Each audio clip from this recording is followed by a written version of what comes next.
لە کۆتاییدا کە دروست دەبێ ئینشاءالله بە ئەمەلەوە لێڕوانین هەموو دەستخەنە سەر هەموو ئەو خاڵانەی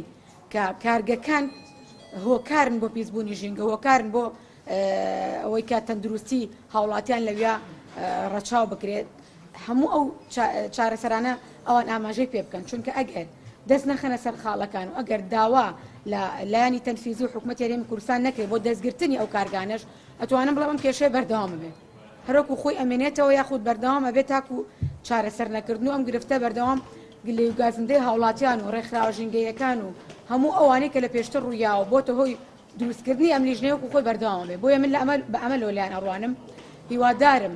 لە سەقفێکی زەمەنی دیاریکراوە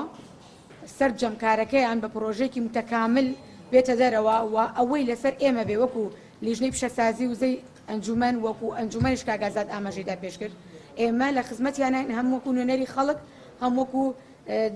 زەختێکی گەورە لە پێش ئەوانەوە بین بۆ چارەسەرکردنی هەموو ئەو ڕێگەیانی کە ئەوان ڕێگرێ بێ لە ڕێگەی ئەوانەوە ڕقەممان گۆڕیوەتەوە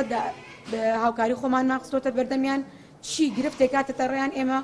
هاوکاریان نەبین وەکو ئەرکی سەرشانی خۆمان و زۆر زۆر سپاس.